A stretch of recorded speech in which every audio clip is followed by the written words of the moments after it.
Chris, I'm just finishing this up real quick. Are you ready to record?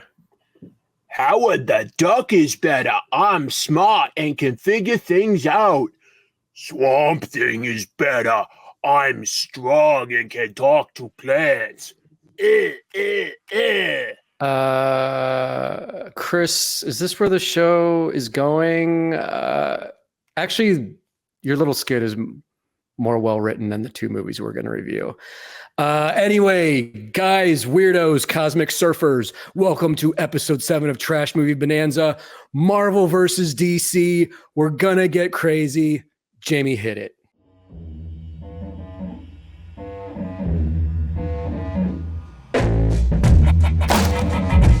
Trash Movie Bonanza with your hosts, Jim and Chris.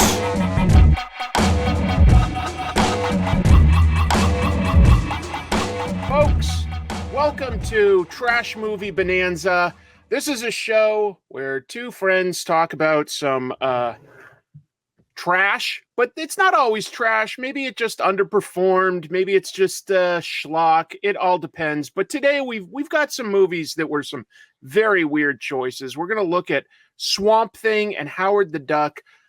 I'm Chris. I host a show called Comic Tropes, and with me, as always, Yo, guys, I'm Jimmy Jams, and I'm the artist of such hit comic books as Howard the Human from Marvel Comics circa 2015, written by Scotty Young, my buddy.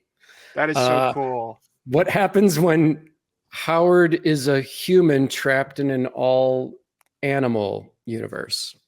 You can score this in your local 50-cent bin, by the way, guys. Probably is also on things like Marvel Unlimited. Like I bet it's available digitally, if I had to guess. Yes. I don't expect you to be an expert on that, but yeah. If I can brag for 1 second, Chris. 1 second, we always allow. Just 1 second. Some other artist down the road drew my version of Howard the Human in a Marvel book. So he's in Marvel canon now. Like my design, my version of this Howard the Human. So that's pretty cool. That's pretty cool, man. We'll see. We'll see what happens with him.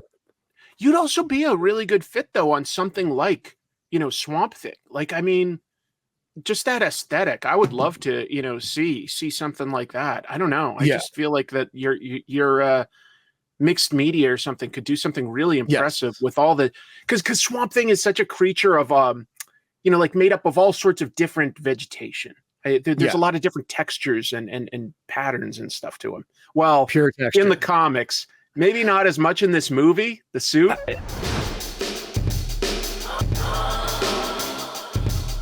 This segues into choice number 1 of Marvel versus DC, Wes Craven's Swamp Thing from 82?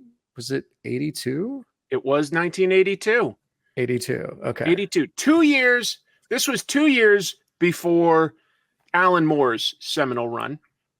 Yes. But, Swamp Thing still got off to a great start thanks to, Len Wein, great writer, Bernie Wrightson, just a perfect fit for this character.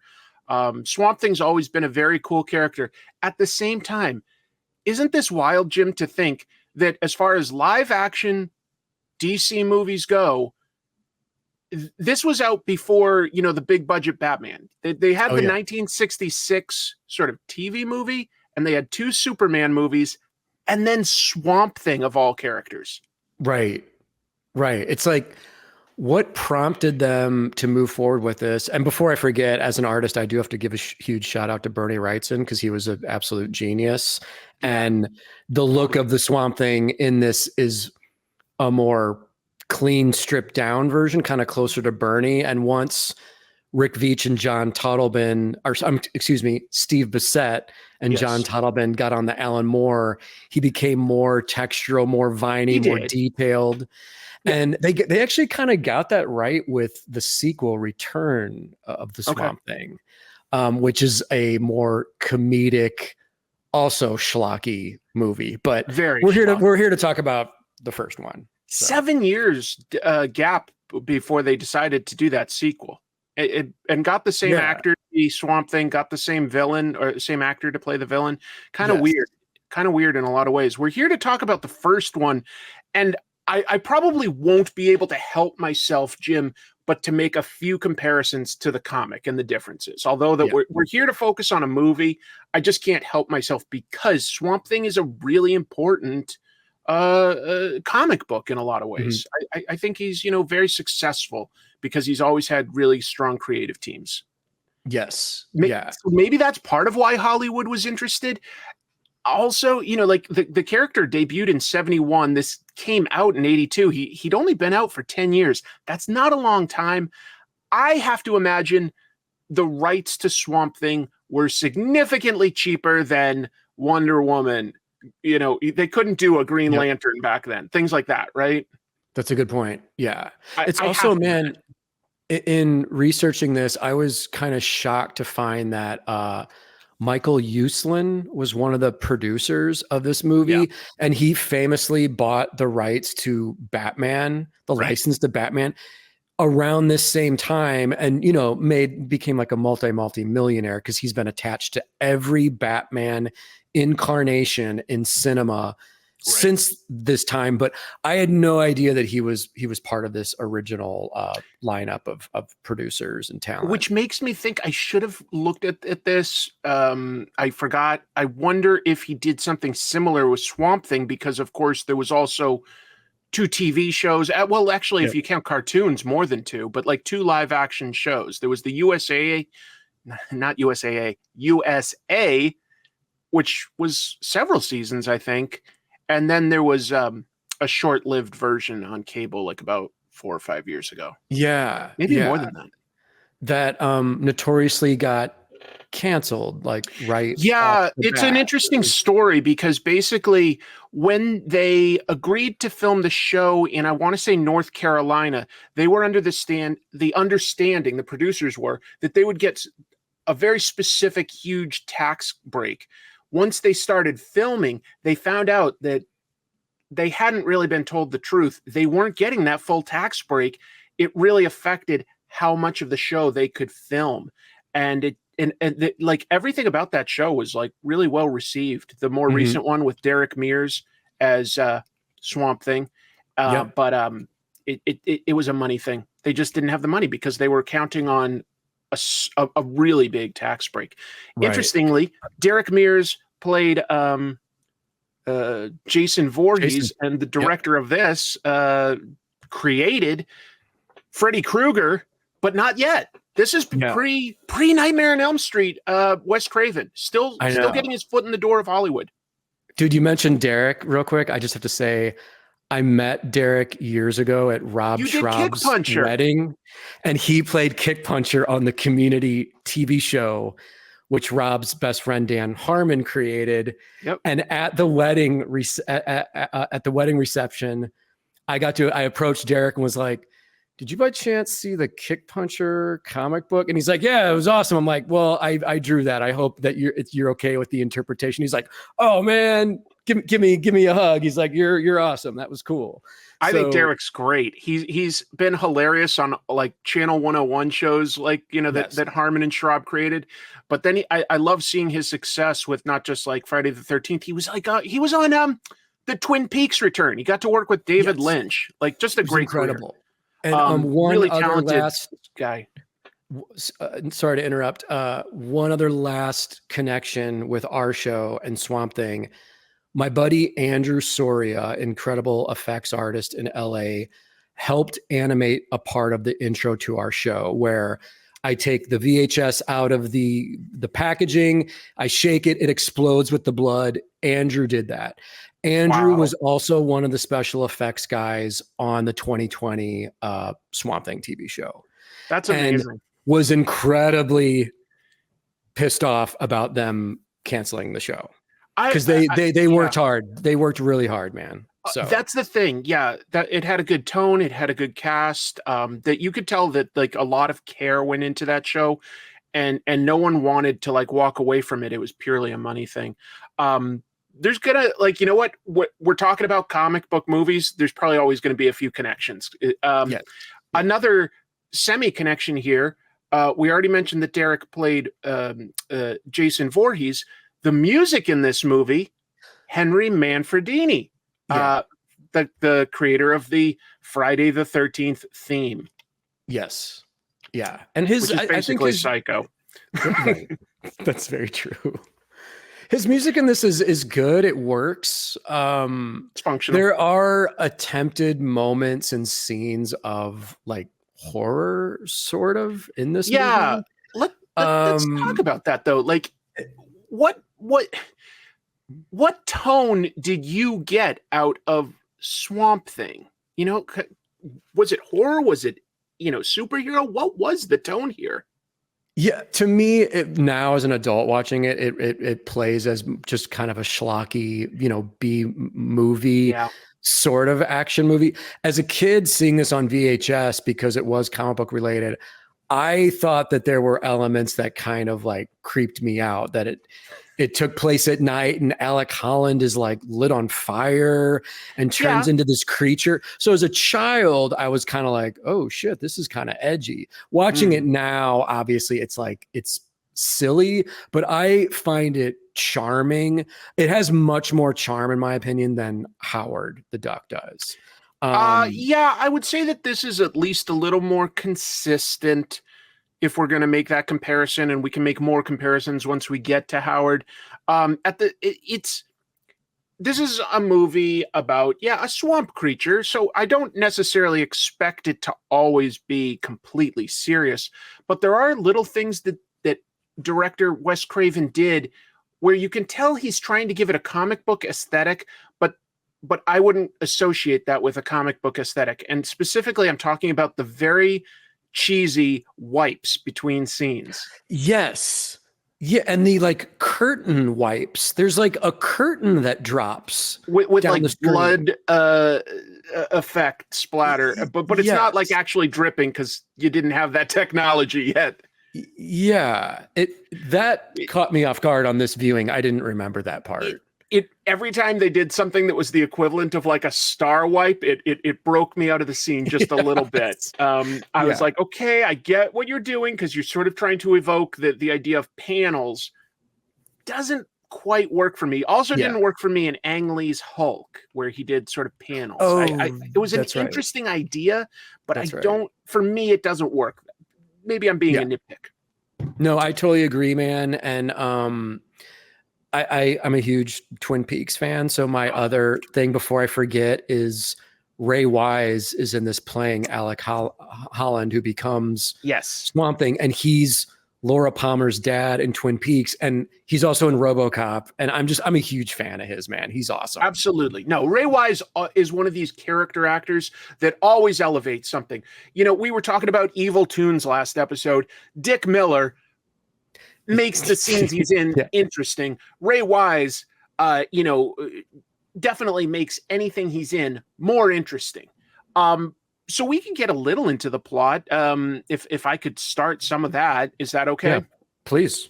Because not everybody necessarily out there has read Swamp Thing, and there are some differences with the comic book version and this version. But we start with, we're in the swamplands. I think it's supposed to be the Florida Everglades, although one of the early establishing shots is a Coast Guard helicopter taking a character into these swamps. And it specifically says Savannah on the side of it. Mm-hmm. But nobody ever references Georgia. I think it's supposed to be the Florida Everglades. Yeah, I think you're right. But Alec Holland is the main character. He's a scientist. He's working remotely because, his stuff is, I guess, so secretive and important. You don't want to risk it getting into the wrong hands. So somehow it makes sense to do deep in the middle of the swamp, like supposedly not near any civilization. Although, even though I just thought of something, Jim, sorry. The co-lead is played by Adrienne Barbeau. She plays a government agent not super well defined what her role is, but a government agent sent to sort of oversee this. And she has to get in by helicopter and then swamp boat. But Mhm. shortly after this, things go awry and she has to make a run for it. And she's almost immediately at a gas station. So I don't know. Yeah. Just take a car. Yeah. That mysterious gas station in the middle of the swamp. The middle of the swamp. But obviously they're not that remote. Where like a 12-year-old boy named Jude, who's my probably favorite character in the whole movie, he's just there alone running the gas station. I don't know what happened to his parents, but anyway. Exactly. Yes. It's a small boy running a gas station that helps Alice and gets sort of caught up in the adventure. We haven't quite got to where things go awry, but Adrienne Barbeau plays Alice Cable, and that is a change from the comics where that was Matthew Cable. Mm-hmm. And I'm fine with, like a gender swap, but I think that the idea was to create like a little bit of romance, I guess, with Swamp Thing. Yeah. Is that the idea? Yeah. And her and Alan her and Alec have a spark between the two of them before he transforms. There's some flirtation. Once she finds out that the other female Holland character is not Alec's wife, it's his sister. Right. Without getting too confusing, but yeah. Well, it's not that confusing in the movie. Alec is working with another doctor, Linda Holland, and that's his sister, brother and sister scientists. That's fine. In the comics, just to be clear, that was husband and wife. I would argue that it's like they made a series of changes here. They were like, okay, we want to have a little bit of a romance. So we're going to change Matthew to Alice, and there's the romance. To clear that up, that just means that Alec's wife has to become his sister.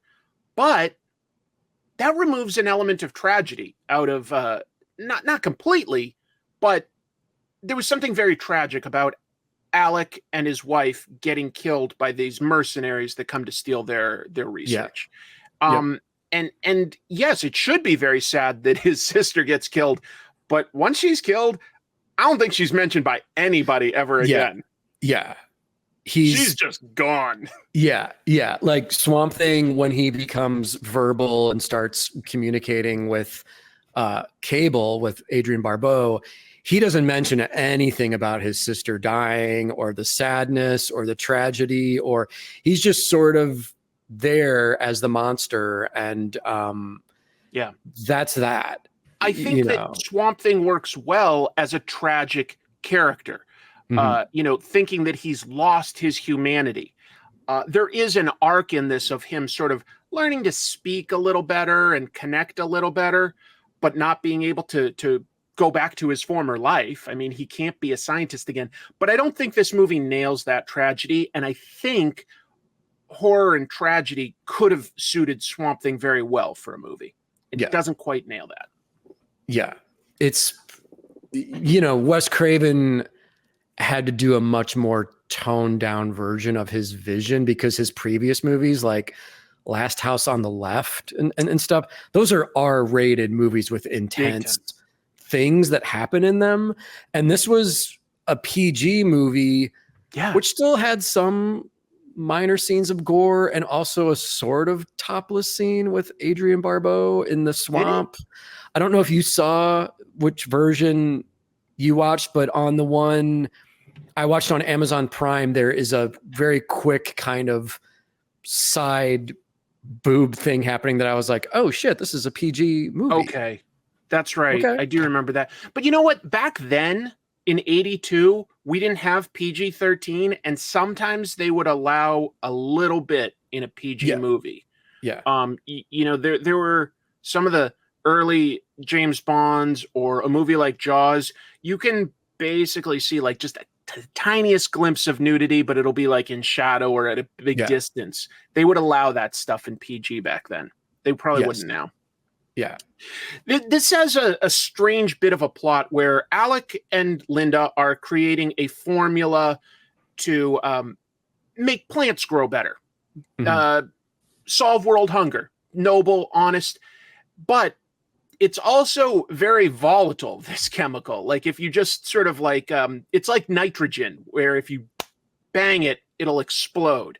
Yes. So initially, these mercenaries sort of break in, and we think it's to steal that, but it's later revealed that the head of those mercenaries thinks that this is a key to immortality. So it's a little convoluted there, but that's okay. Yeah. Chris, what about, I don't want to jump too far ahead, but what about Arcane's incredible scene where he comes in and he's a different character, Ritter or whatever. Yeah. And he rips the Ritter mask off Scooby-Doo style and reveals like, no, I'm Arcane. I'm the bad guy from Octopussy. He's being difficult. No, Ritter. Not you. No, Dr. Holland. Not Ritter. Ritter, poor fellow, is long dead.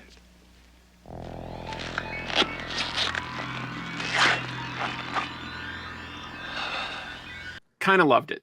Lewis What's Jordan. up, y'all? And then he says, what? Then he says, "What's up, y'all? What's up?" Yeah. And everyone's like, "Oh shit."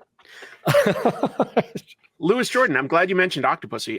Not the best James Bond movie. Pretty good Bond villain, to be honest. Very charming and elegant. He plays a very similar version of that as Anton Arcane. In the comics, Anton Arcane is obsessed with immortality.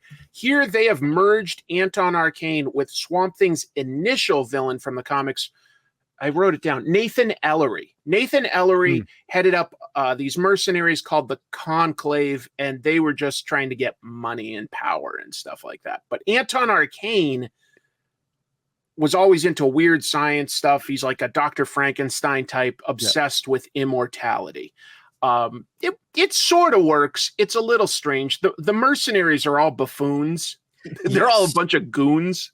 Yeah. They're movie mercenaries. They're very silly guys. Which I think undercuts some of the threat here. Yeah. They're never very effective. They're never very effective. The lead henchman, though, Chris, I did want to bring this up. Once you see it, you can't unsee it, which is he looks exactly like Ken Marino from Wet Hot American Summer. Yes. Like, oh my God. Once you, I know exactly what you're talking about now. You're once right. you know the visual, he's got that big Jewish bro. He almost has like a Jerry curl. He's obnoxious. He's a total asshole. He's wearing like, I almost imagine him wearing like cutoff shorts like Ken Marino. But once you know that, you can't unsee it. And he's just so goddamn annoying in the movie, you know. Basically, like early on, these mercenaries we're talking about, like they sneak in at night and just cause chaos. They hold everybody hostage. And the exciting thing is that some of the formula falls down, explodes, and Alec Holland is just engulfed in flame. And they have a good stunt of a guy just doing a flame gag. You know, he's on fire. There's nothing digital here. And he just sort of runs out of the building that they're all in, runs down a dock and falls into the swamp and definitely does not come out. It's a good stunt. I thought that they filmed that scene pretty well. I mean, they made the stunt cool.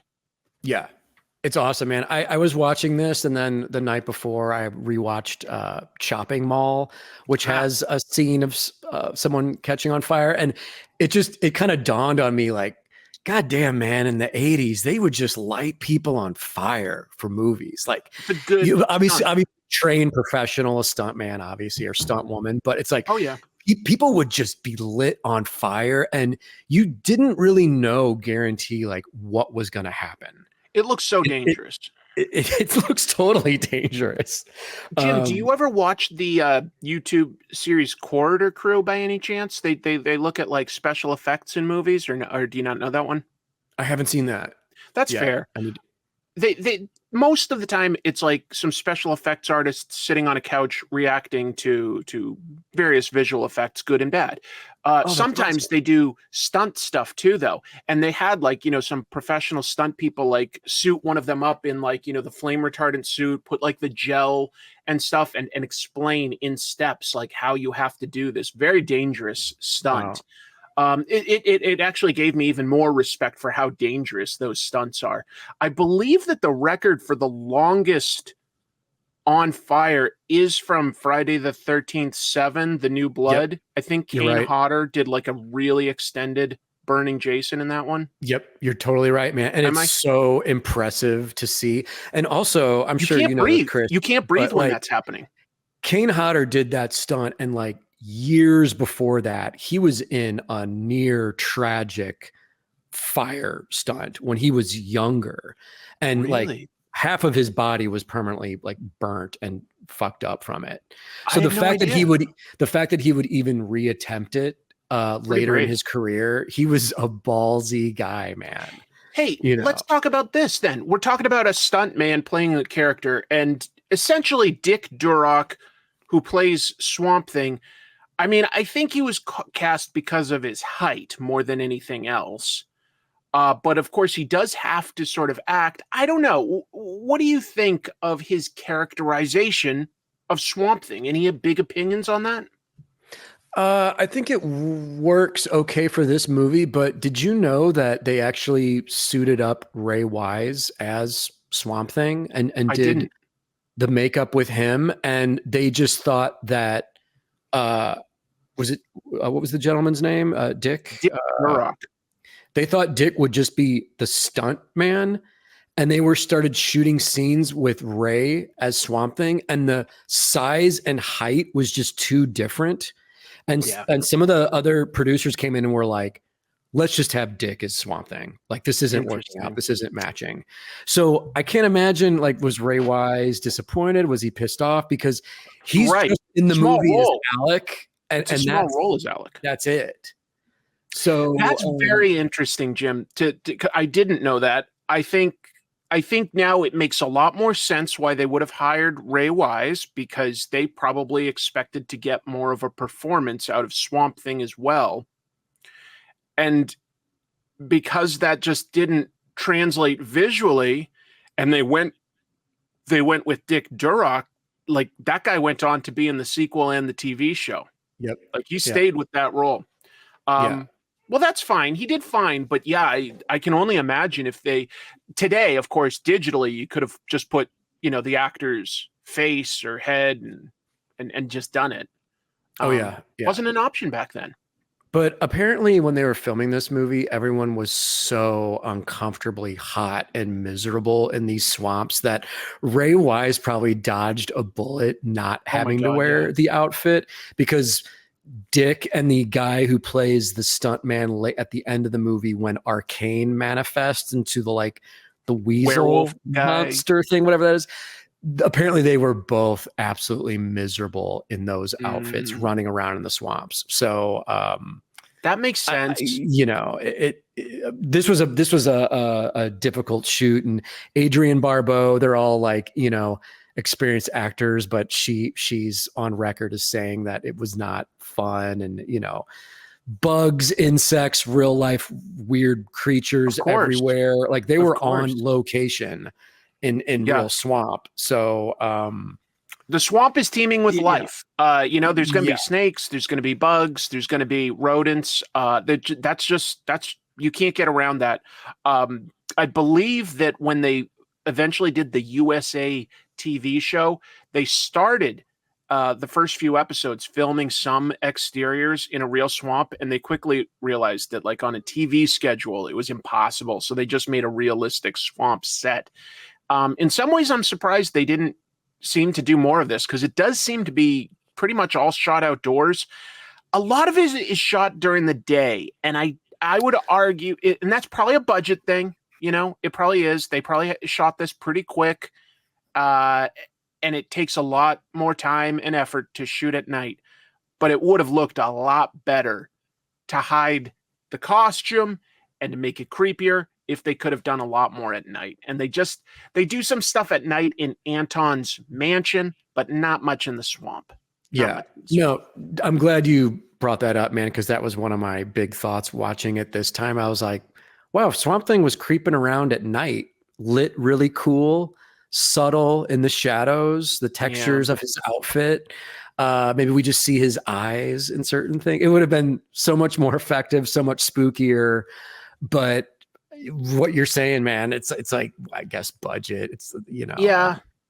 And uh, the head is pretty well done, I will say, because it mostly allows the actor to just emote. You can tell it's just sort of like some prosthetic, but it works. The body itself does not have a lot of texture to it. I mean, it's a suit with like sort of vegetation, but it's not. I don't know. At the same time, you mentioned earlier, this was before guys like Bissett and Total Ben, etc., were like really leaning into vegetation. Bernie Wrightson's Swamp Thing was a little closer to the Hulk with like a yes. few veins and a few like flowers or vines here and there. Yeah. And man, I'm glad you said the Hulk, because I was just about to mention, like, Swamp Thing in this movie is sort of like the TV Hulk, where he's just this kind of muscle guy throwing around the mercenaries and thugs.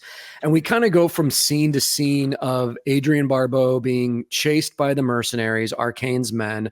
Swamp Thing shows up, saves her. He throws them into the swamp. He beats up some guys. But essentially he's kind of the Hulk.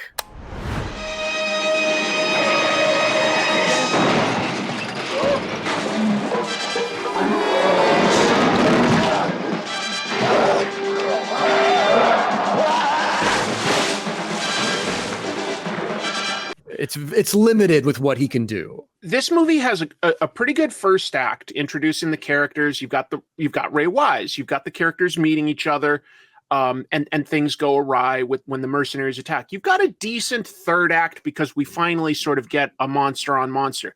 But the middle, folks, it's not really worth us breaking down every bit because it's very repetitious. I think Alice Cable gets captured by the mercenaries like 3 times in a row. Yeah. And Swamp Thing shows up and frees her.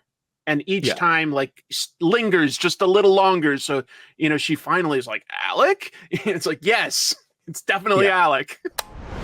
Over 100 species here. Much beauty in the swamp. If you only look. Alec?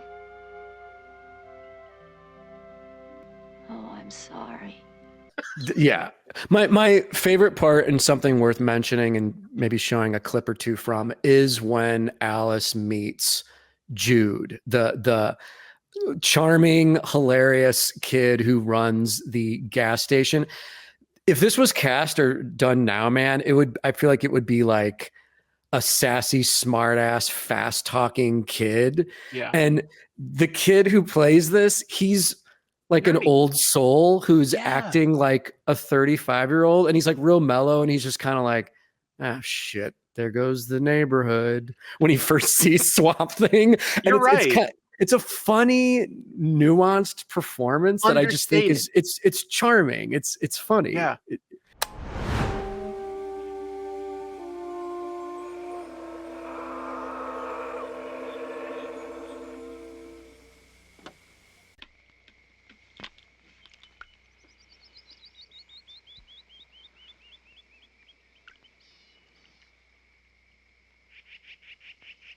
Oh, shit. There goes the neighborhood. He's just helpful. Alice Cable shows up at the gas station. He's like, phone's in the back. It doesn't go like, what's going on here? Hey, lady, get out of here. I don't want your trouble. There's none of that. Right. There's none of that. And you know what? We've talked before about how one of the most annoying things you can do to slow down a movie is have a character that's just like way too in disbelief about the situation and just going like, get out of here with your talk about mercenaries and swamp creatures. He just goes with it, and it makes him a little likable because he's helpful. Yes. He gets hurt, but Swamp Thing helps him. Swamp Thing brings him back to life, Chris, because he actually does get murdered. That was dark, and we don't see his murder, but we see his boat float by, and Adrienne Barbeau looks down, and he's dead, like hunched over in the boat, and then cut to him being revived by Swamp Thing's magic healing powers. bloodless, just to be clear, folks. Yeah, but at the same time, this Yeah. is a kid we're talking about. So that's like one of the few moments in here where you're like, oh, these guys are villains, not just goofballs. Yes. It maybe could have used a few more supporting characters here and there where something tragic happens to them to really bring home any menace. The menace isn't always there. There was one shot. I'll give Jamie the time code here. It's an hour in where Swamp Thing gives Alice a flower. And if you remember that, I just felt that particular scene, Wes Craven was capturing something very, very much of the comic book imagery in that moment. Definitely. It's not a plot point per se. It's more just like a character connection. It just looked good to me. Yeah. I think Wes Craven had okay instincts. I think he would have benefited from a bigger budget if they could have shot some of this at night, had a slightly better suit. Yeah. It wouldn't have taken much. It really wouldn't have taken much for this to turn from like a movie where I'd put somewhere around like, a C- or so to at least a B. It wouldn't have taken much. You can feel like, I feel like he was definitely constricted with what they had to work with here. But also, man, just having to deal with a crew and being in a actual real swamp. Like, I'm sure it was tough. Who knows what that was even like, having to deal with that every day. It's like, let's just shoot as much as we can and get the hell out of here. I wish there was a little more of Anton Arcane, to be honest, because every time he is on screen, he's a charming villain. I kind of liked him. I could have definitely benefited. My entertainment factor would have gone way up if there was more Anton Arcane. He's entertaining. Let me ask you this about Arcane, Chris. It's a specific thing in the movie. He tears off the mask of Ritter like the Scooby-Doo thing, like I said. Later in the movie, he's looking for the 7th notebook. He has the first 6 from Alec Holland. Right. Adrienne Barbeau, Cable, has the 7th notebook. She calls a secret government hotline. Yeah. And then he answers the phone. He's also impersonating. I think he'd been impersonating Ritter for a long time. Okay. I don't think it was like that day. I think that's why he knew that this was a potential thing for immortality versus like, I think that he had been embedding himself as this guy Ritter for a very long time and following the project and thought that this was a good time to finally steal all the data and information. That's what I think. Sense. And so like, that's why he had, for instance, the ability to have that government phone number and stuff. This was a long-term plan. Okay. That's the impression I got. Does that make sense? Rewatching it makes complete sense. But it caught me off guard because I was like, wait, how does he have access to? Oh, I get it. Okay. I know. Ritter. Considering how much repetition there is with like Alice being on the run in the swamp and the Swamp Thing showing up, like a small amount of dialogue probably could have patched over some of that confusion. It wouldn't have needed a lot, but I think that's what I got. Okay. Yeah. Makes sense. Speaking of Arcane, when he captures Cable, Adrienne Barbeau, for like the 7th time, and he's having his big mansion party, there's somehow like dignitaries and rich, classy people, well dressed, in the middle of nowhere. Pretty girls, his mercenaries. This made me laugh out loud rewatching it. The camera is like panning down the big table of all these people partying. And we suddenly see Adrienne Barbeau tied to a chair, and like her healthy heaving bosom is like fully on display.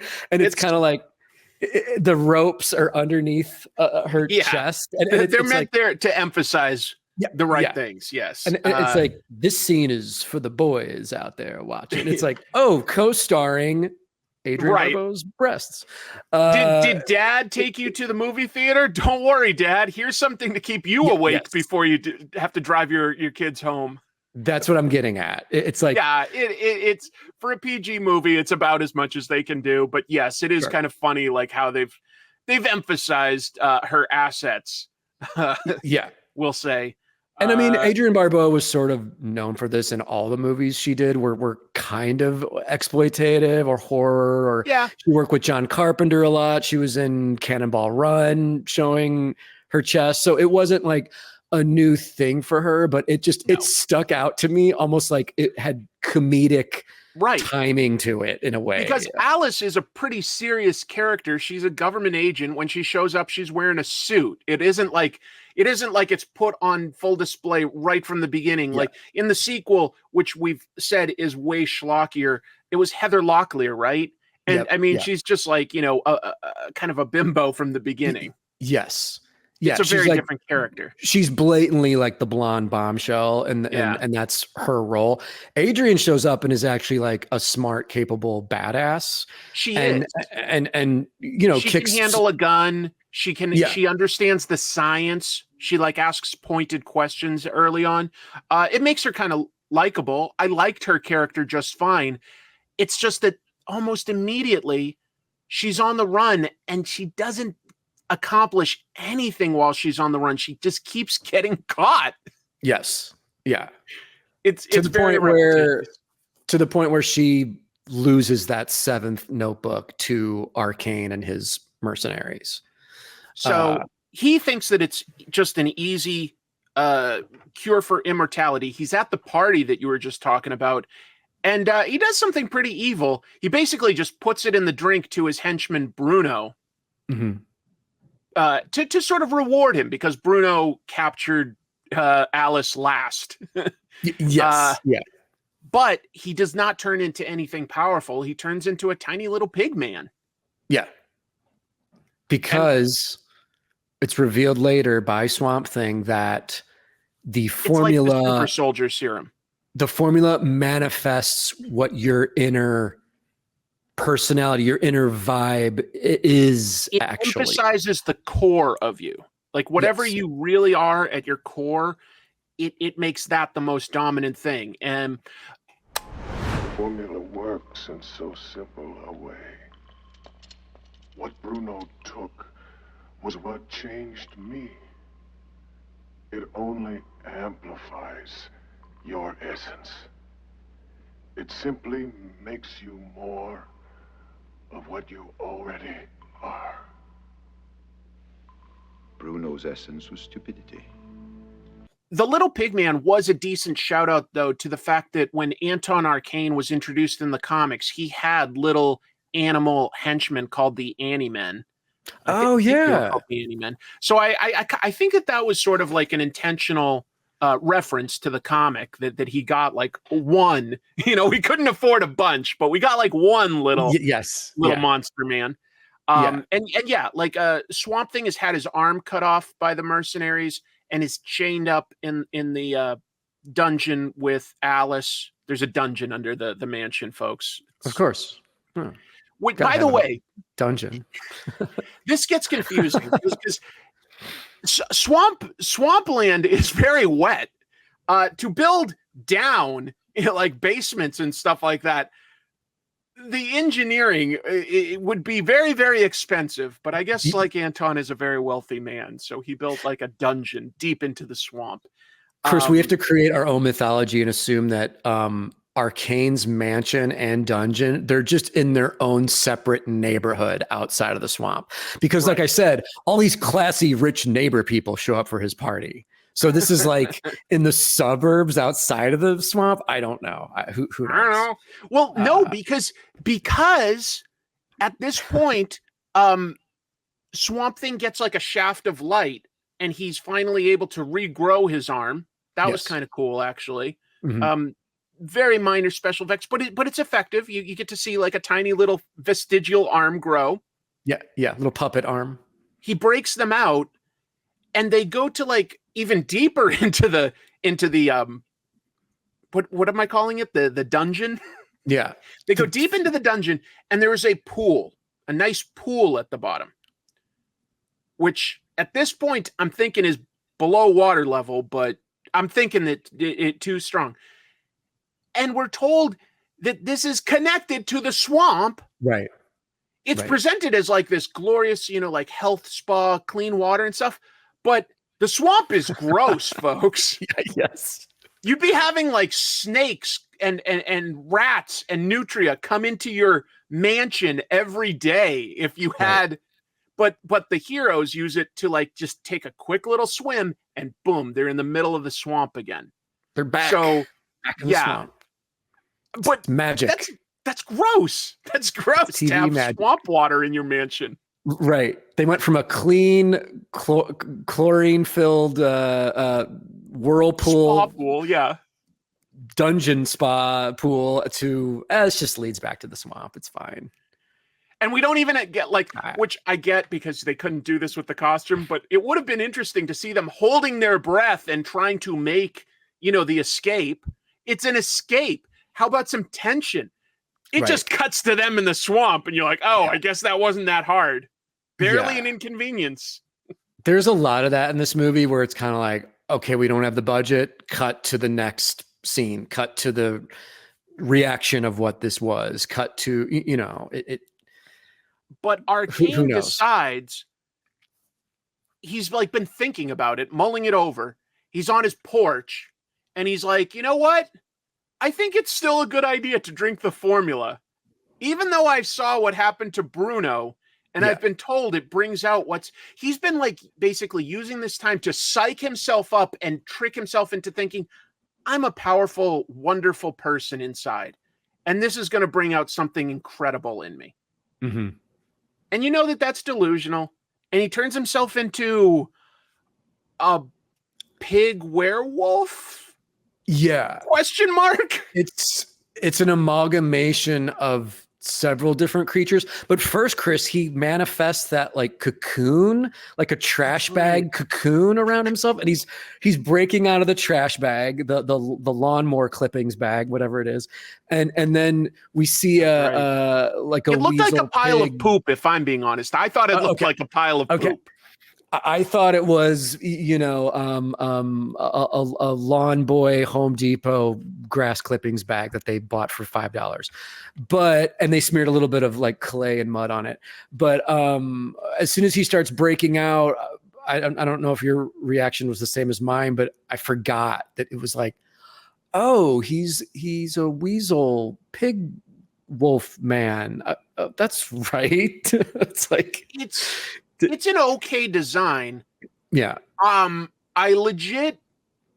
So he starts fighting Swamp Thing. Let's just like make it clear. Let's just cut to He carries too, which is kind of funny. But when we say it's sort of werewolf-esque, this is a very furry suit, and they have it fighting right there in the swamp, in the water. And I was like feeling for whoever that actor was under there. I have to admit, I just kept like looking at that, going like, that must smell terrible and weigh like 100 more pounds. All that fur soaking up the water and everything. It would be miserable. Like the best idea for what they mapped out, like on a practical level. It doesn't look that bad. I'm just speculating wildly. But sometimes we've said when there's a bad movie and you're like not 100% invested, you can't help but think what's going on behind the scenes. And that was me. Yes. I was thinking, oh, I wonder how they did that. I was thinking the same thing. And once we get into that scene where they're both fighting, it's like, okay, we're in pure schlock now. This is This is brightly lit. You can see the seams and the tape that hold both costumes together. It's okay. It's fine. Just have a good time. Don't overthink it. But also you have to, if you're a grown adult with sympathy, you have to realize like these guys in these suits must be miserable right now. And we might have been able to not think about that if there was some way to make the fight kind of interesting. But on a practical level, these are two very tall stuntmen in very bulky costumes at like, almost hip deep water outside in the sunny heat. And there's very little they can do. There's no stunt like where Swamp Thing throws the guy across the swamp into a tree that like explodes, the kind of thing you'd see in today's movie or something like that. It's more like what you'd see on like the 1970s $6 Million Man versus Bigfoot, lots of Lots of Yes. wild swings, like Well really said. good fight moves like this. Yeah. Yeah. It's fine. It's entertaining to see two big crazy costume characters trade blows, but it isn't even quite pro wrestling. Like nobody's suplexing the other guy in these costumes. You know what I mean? Right. Yeah. Which would It's- I mean, even just one like sort of big slam would have looked amazing, I know. but it probably would have been really hard to do. There was a guy I heard on set who had a sign that was like, do a power bomb. That, you know what I'm saying? And Yeah, I think I Swamp heard Thing was- something like that. Swamp Thing was like, I'll try. And Wes Craven was like, don't try. You're going to break the outfit. You're going to break the costume. But today, like, I bet that they would have found a way to make the costumes a little more flexible and breathable. And if you had, Anton Arcane flip up Swamp Thing on his shoulders and power bomb him through like, a tree stump or something, that would have looked painful and cool as hell. Yeah. I'm wishing for things that weren't really possible then, except if they put it in a set instead of like clearly filming it outside, maybe you could have accomplished some of that. Maybe. Right. It's a good point. Swamp Thing, like I say, it's so close, Jim. If they had a little more money, they probably could have made this really cool. Yeah, I agree. And one It's thing I only do old. have to mention, just because I want Jamie to show the footage, is during the fight, Arcane attacks Cable and stabs her in the chest. And we Which get a is quick scene of Swamp Thing like basically touching one of her breasts in a way and healing her. But it's just an odd visual Well, where he takes some moss off he of takes himself, moss off of his and he costume. puts it on her, and I think it glows, Yes. Yeah. which 80s. It didn't need to glow. But it's But just, yeah, and you're like, oh, look at Dick, like Dick Durock trying to feel up Adrian Barbeau Yes. just a little bit. Like, how much can I get in there? Yeah. Oh yeah, I'm healing you. yeah. It's almost like a visual that would be a meme. Like, I went to the Everglades and all I got was fondled by a swamp monster. Or I don't know. You just made it. You just made the meme. Copyright Jim Food Productions, Right. 2024, guys. But anyway, eventually- to cut to the chase, Swamp Thing murders Arcane, the monster. With the sword, with his With own the sword. sword. Which I guess is somewhat poetic. Like, he got killed with his own weapon, except if you were going to establish that this sword was so important to the final fight, this is me being more of like, a writer person. Wouldn't it have been interesting if we did something with Arcane to show how important that particular sword is to him right from the beginning? Like if he had a scene early on where he was talking up the history of a particular sword and how much it meant to him, and then he was killed by his own weapon. That might have just carried a little bit more weight, and it would have only required like a line or so of dialogue. And you could have built something about the character being like, oh, I spent, $70 billion to get this sword from, deep Afghanistan. It's from Right. like the year Right. 3 BC. I'm just saying, you come up with something like that and it means more at the very end when Yes. Swamp Thing kills him. Yep. Setups and payoffs. It's important for storytelling, man. It matters. And you can work backwards. You go, oh, okay, I just killed the guy with the sword, but it doesn't quite feel deep enough. Oh, I know. I'm still writing this script. I can go back and edit it to add Right. this one line of dialogue that will make it mean so much more later. Yes. I mean, shit, man. They could have had Arcane.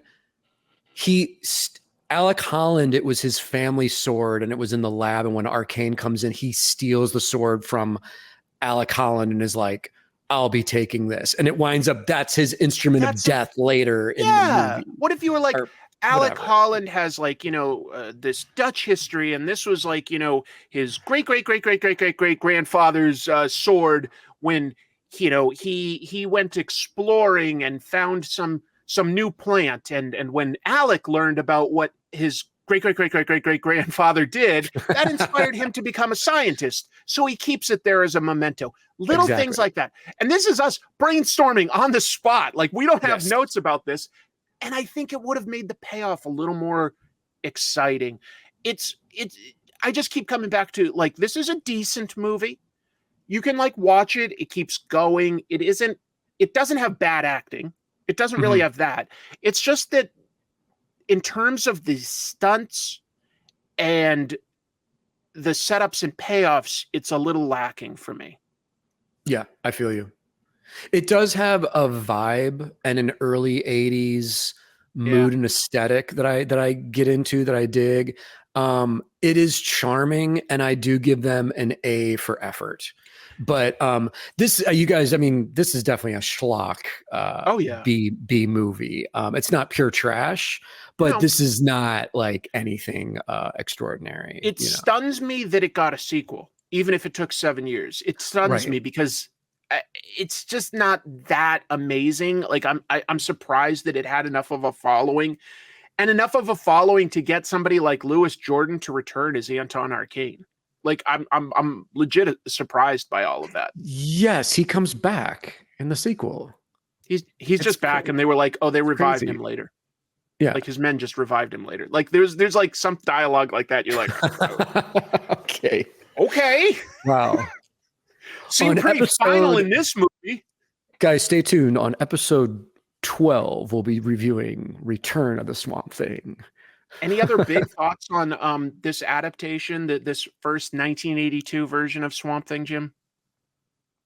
Read the original comic books. Totally recommend that. They're fantastic. They're awesome. They really are good. And the thing is, Swamp Thing was a horror character, which probably was why they reached out to somebody like Wes Craven. He'd done 2 horror movies, Last House on the Left and The Hills Have Eyes. Yes. That's basically all he'd done for the most part.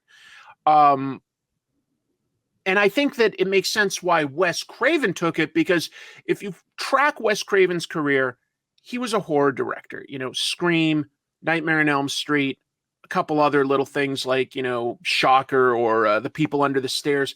But you could tell that he always wanted to break out of being pigeonholed. He'd do like that violin movie with Madonna or Red Eye. Red Eye is a decent thriller, actually. Oh, I need to see that. I didn't know that was good. him. It's a good thriller. Cillian Murphy and I forget the name of the other people in it. But anyway, it's a decent thriller. He was a good director, but I know that he wanted to break out of that mold. And Swamp Thing was probably like, oh, cool, this isn't pure horror. Except I bet that if he wasn't trying to break out of that horror mode so hard, he might have been able to make a better movie. Do you know what I mean? Yeah, I understand. They hired him for what he had already done with some freakish monster people. And he, I think, wanted to try something else. Yeah. If he had leaned a little more into his initial sensibilities, it might have made this a better movie, actually, and given him some other opportunities down the road. This was his 3rd movie. He may have tried doing something too different too soon, in a way, for this project, for this specific project, not for him, but for this project. He might have been able to, like, I think a later, like 10 years later, like that Wes Craven could have probably done something better. Probably. Yeah, man. And he would have had more clout to get more budget, more money. Possibly. Effects probably would have been more advanced 10 years after the fact, if we're talking 10 years after 82. But I mean, that's the problem with pre-CGI comic book movies. It's like, well, good luck with how you're going to make the effects work on this. Tim Burton crushed it on the first Batman movie, but that movie had a huge budget for the time. Exactly. With a bigger budget, we could have gotten a few more stunts. They did the fire stunt well that we were talking about. But if you could have had stunts where the guys in the costumes were somehow able to throw people through things that were like, collapsible and like keep the stuntman safe, it would have carried a lot more weight, because these are big monster guys. And that's kind of what you want out of this movie, is like, instead it's mostly just Swamp Thing popping up and like tipping over swamp boats. It's okay. It's okay, but it's not great. Yeah. And Jim, what was your other choice? Oh, Jesus. Well, I was just about to say, and speaking of things that aren't great, pick number 2, because I just monopolized this entire show, Howard the Duck from 1986, guys. Chris, I had This- a stupid Oh. joke, which was like, this could be our shortest movie review ever, which is Howard the Duck works best as an old comic book written by Steve Gerber. Yeah. End of review. Yeah. Good night, Yeah. guys. Thanks for watching Trash Movie Bonanza. Right. We'll see you later. There's similarities to what we were just talking about, aren't there? Because Swamp Thing, we're saying, okay, it was pre-CGI, this is what they could do, but you could still do Swamp Thing as a character, a guy in a suit, better than in 1986 you could do Howard the Duck. And this had the full backing, folks, of George Lucas and Lucasfilm. Like George Lucas didn't direct it, but he basically was the guy that pushed this forward, produced it. A lot of this was his vision. Star Wars and Indiana Jones and Howard the Duck. What? Yeah. It was It's a great wild, comic, but it does not translate. This is legit a bad movie. Yeah, this is a huge swing and a miss. I do want to mention though that like George Lucas was a big comic book fan, and He was. to this day is a big Respect. original art collector. I think the guy has good taste. He knows what he likes. He knows what works. And at the time, in the mid to late 70s, Howard the Duck debuted in 76 in his own book. He was in Man Thing before this. Created, written by Steve Gerber. As a solo comic book title in the late 70s, the book was cutting edge, hilarious, full of Funny. satire, parody. And people that were intelligent and creative glommed on to the comic book and were like, hey, this is something special that Marvel's publishing. It was the And- closest to sort of like indie that Marvel Yes. was able to do at the time. It had Great way of some putting it. indie sensibilities to it. Great way of saying it. And so someone like Lucas, who's smart and creative, was like, we should do something with this. But the problem of translating that to a movie is Well, wow. I don't know if you heard this. The original plan was to do it animated. Yeah. Probably would have worked just fine as an animated movie. Yes. At the last sort of minute, there were all these contractual obligations that the studio had to produce a movie with like Lucasfilm, and they didn't have enough time to make the animated movie. So the decision was made purely like budgetary, like fulfilling contracts. Okay, we'll just do it as a live action and just see how it goes. But it was a very last minute decision. It meant that this was a little rushed. I'm sorry, but like, I don't think that Howard the Duck himself looks good. He looks creepy. He's not Yes. likable. The central Yeah. character is just, it's really hard to get behind this version of Howard the Duck. It is not really. You also, by the way, you lose all the satire in the story that they came up with. There's nothing satirizing corporate comics or corporate culture and stuff like the comics were. Exactly. And also, Comics were Chris, satire. every creative person, we've mentioned this before, I think in even the first episode of our show, you as a creator, you have to figure out who your audience is for your product. Mhm. Whether it's a comic book, a movie, whatever you're making, who is this movie for? There are Right. adult jokes where we see Howard has a condom in his wallet and there's topless Unwrapped. ducks. There's dirty unwrapped condom. And there's topless ducks, but this is a PG rated movie that I guess people in 86 were supposed to take their kid to. I don't know. There are, it's like Very Howard strange. at some points, Howard is just this sort of innocent, talking animal. And other times it's rude and over the top. The jokes are basically kind of tasteless, but not consistently throughout the movie.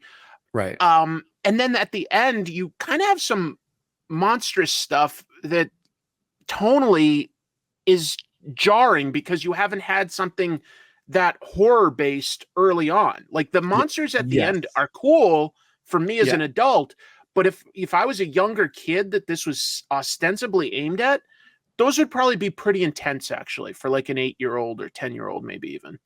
I thought, I don't know. Maybe I'm being too agree. sensitive there, but it feels tonally all over the place. Over the place. You're totally right. And also, man, the worst kind of bad movie or kind of B movie, the worst kind is a movie that's boring.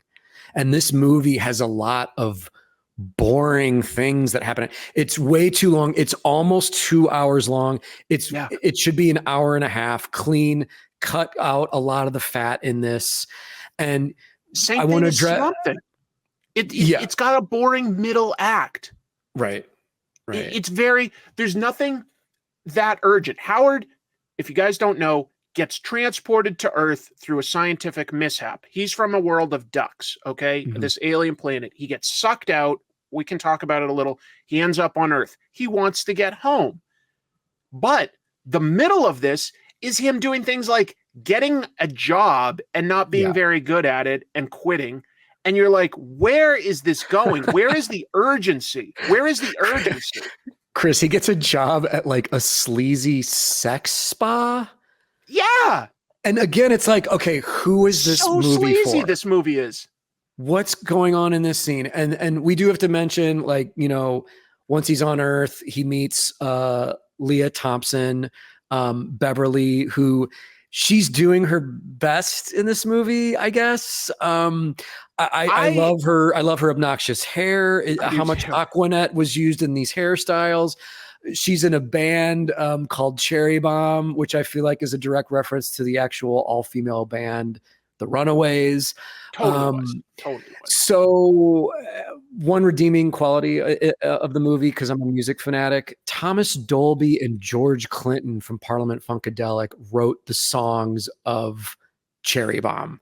So you have a couple. Isn't too bad, actually. The music you is have kind of good. You have a couple pop culture-y things happening in this, but it's a slog throughout the middle. So many of the characters in this are unlikable.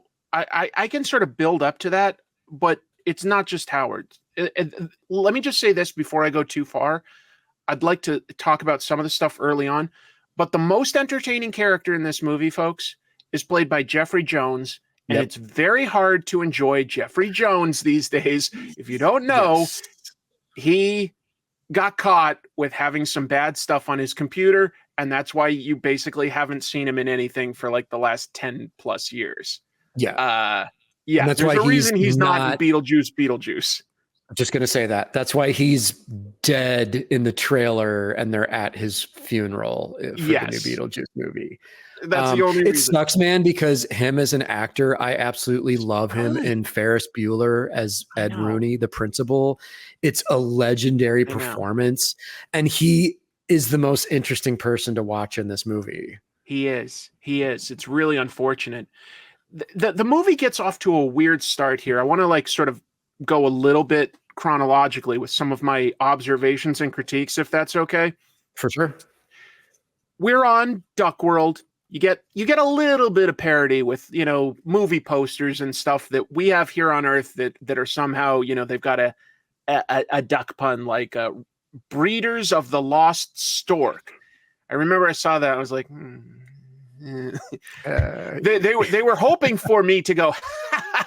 They would have settled for me to go. Instead, I just sort of went. Yeah, but it's gonna introduce Howard, right? So we've got lots of close-ups at first to build the reveal.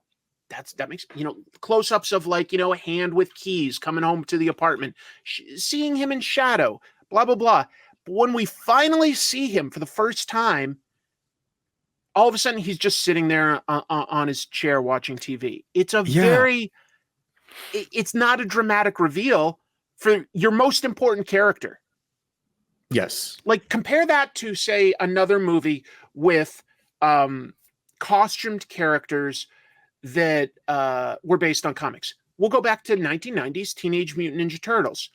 When those characters are introduced, again, lots of close-ups and shadows and sound effects as they're sort of fighting some thugs in the dark. And they're slowly coming around like the sewer corner, and then they jump into frame. Yes, that's right. Yeah, and it's dramatic, and it looks good, and they're energetic. That's a good version of an introduction. In this, Howard's just sitting in a chair. How was that man, like the thought for like this is a good intro to the character? He's so anticlimactic. Yeah, and this is again our guide for storytellers out there. Give us the hero reveal shot. Give us something dramatic and memorable and important that will give us a lasting impression of our protagonist, our hero. Yeah. My Instead description right now is more memorable than what you actually see in the movie. Like, I guarantee if you saw the movie, you'd totally forgotten how you saw Howard the first time. Yeah. He's sitting in a lazy boy. He gets transported to Earth, like by like his chair just sort of getting sucked through some sort of a vortex. That's where we do. By the way, like, we're not even 10 minutes into this movie, and we've had two separate shots of naked women ducks, because he has his Play Duck magazine and he gets sucked past a girl taking a bath, and it's just gross. It's just odd. It's so odd. Is that supposed to be funny? I guess I wouldn't call that funny. I don't know. It also, Chris, if you were an adult and you took your kid to see this in '86 in the theater, like, what are you thinking when you're like, wait, there's a new what else is going to come? duck? Yeah. I'd be like, what? oh my God, what else is going to come? Like, if this is what I'm getting before we're even like 5 minutes into the movie, like, I'd be nervous. I'd be like, oh shit. If they're like showing me this like 5 minutes in, like, am I going to like, see him going down on Leah Thompson like 30 minutes in? It's like parents are like, damn you, George Lucas. So strange. So yeah, okay. He gets like zapped to Earth, and he ends up in Cleveland, which, by the way, I would have thought it would be very funny if they did more of that, like, just emphasize that this is Cleveland. Like, anything about Cleveland, just emphasize, because what a sort of a nothing place to end up in the whole universe. Right. Not to say anything bad about Cleveland. I mean, we could come up with another sort of Midwestern town. It's funny, but they don't play that up much in this movie. Right. It's just mentioned, and that's sort of that. That's just sort of that. But he ends up, Howard does, in a club. And this is where this movie starts to confuse me. And my wife, who was sitting next to me, where people never act consistently to seeing Howard. Yes, this is a huge thing in the movie. Throughout the movie. He's in the club, and a bouncer says, "Don't fool me. No kids allowed." So he thinks that Howard, this duck man, is a kid. Right. Because he's short. And then he doesn't just escort Howard out.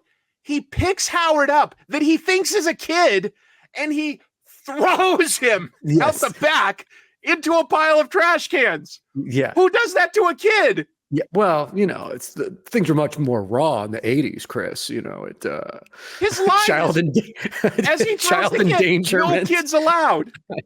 You're right. Yeah, child endangerment was fine back then. It was fine. And that's like far from the only example we can give, but that's within the first few minutes, folks. Some folks think that Howard gets scared.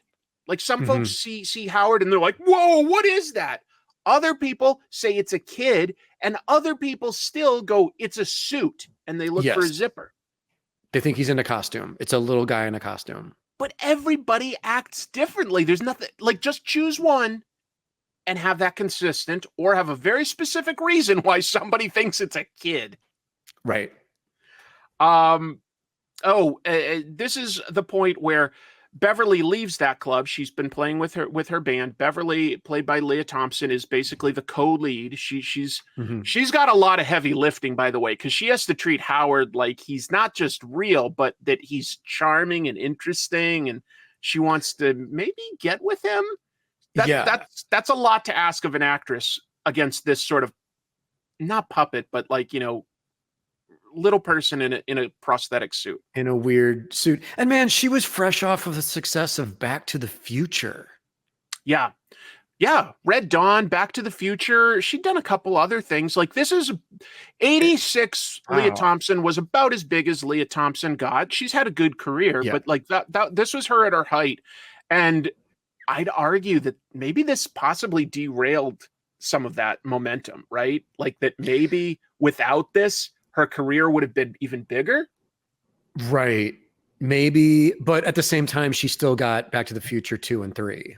just because she's part of that world. She So did, but she was so much less important in those sequels. oh, that's a good point. Yeah. You know what I mean? Like it was all about Marty and Doc for the second and third, whereas the first one was about that idea of meeting your parents, and Crispin Glover and Leah Thompson were really important characters. I would sort of say that Leah Thompson's more of just sort of like a background supporting character in a lot of the second and third one. As I'm remembering, in the second movie, she's passed out in the back of the DeLorean for most of the movie, right? They're like, oh, just leave her here. No, that was Marty's girlfriend. Oh, that's right. That's right. Okay, I'm sorry. Yeah, who they actually recast. Yeah, yeah. But exactly, because she's not as important in the next two. She's in them, and that's good for her, and it helps the world. But she doesn't have as important a role plot wise in those movies. But as an actress, could you imagine? It's like you go from working with Robert Zemeckis, and your agent hits you up and is like, George Lucas has a new project. And she's like, sign me up. I'm in. What is it? A duck thing? Yes. Sign me up. I'm game. Let's work with all the top guys. And then she realizes like George Lucas is only showing up to set like twice out of this whole shoot. And he gave it to his friend William Hyuk to direct, I guess. Like somebody that he went to film school with and knew pretty well. Yeah. And Williams' then girlfriend or wife who helped co-write the script. Right. Let me back up a little bit, because all of a sudden it occurs to me, we're talking about this movie, we're saying like what we kind of like find weird and stuff about it, but what about Howard himself? Not like how he looks and how he even sounds. Like, do you think that if they even cast a different voice actor, that might have helped this character? Fuck, I knew that. What I don't know is what the hell I'm doing here. Well, you know it was supposed to be Robin Williams. I didn't know that. Yeah. So there's a story. Oh my God, I can only imagine that kind of energy would have definitely helped this character. So real quick story, Chris, this is embarrassing that I know this, but Robin Williams showed up on set. And the director didn't know that Robin was there. And Robin, the actor in the Howard suit, was cruising around, and Robin was with like the sound guy and was like, give me the microphone. I want to try some voice stuff. The director freaks out when he hears the voice and yells at the sound guy over walkie-talkie or whatever. Hey, quit messing around. It sounds terrible. It's miserable. Shut the fuck up. And Robin Williams is like, this is how your director treats the crew. Life is too short to work with these type of people. I'm out. Fuck you guys. Wow. And walks off. And they lose Robin. There's clips of him talking about this online. And then there was also a John Cusack possibly doing the voice. Never heard about so a couple other people were lined up. That would have been charming. That would have been charming, like a lovable loser. Yeah, completely. So Robin Williams, folks, loved comics. He was Popeye. He wanted to be in the Batman movies. He loved comics. He always read comics. Huge comic supporter. Yep. Even if the movie was the exact same, but you had Robin Williams in it, and you could have him promoting it on Johnny Carson in that era, it would have helped the movie. But can you even imagine, even if it had the same script, his improvisation as the character would have come up with a few funnier lines than whatever we got. That's definitely a huge loss. I did not know that. Yeah, that's a huge loss for this movie, because, and I'm not trying to throw shade at the guy that does the voice, but it's not really anything to me. No, it's just there. I don't get a personality out of that voice. I don't get it. He's sarcastic. He's generically sarcastic. Right. But when you first watch the movie, man, and Howard starts talking, your reaction's like, this is the voice? Oh. And the duck bill. The duck bill is like barely doing anything more than you can do with a sock on your hand. Yeah, that's right. Hey, Beverly, we need to go get some friends, and I need to get home because I'm really tired. I'm almost doing too much of a voice. Let me tone that down. And this is my real take of this, Howard. I'm tired of being here. Take me to your scientist friend so that I can get back home. It's so nothing. The suit just doesn't have enough expression. It just doesn't. and it doesn't look that interesting. And yes, that's a technical limitation that I'm willing to forgive to an extent, but it should have had more animatronic features for the face. Yeah.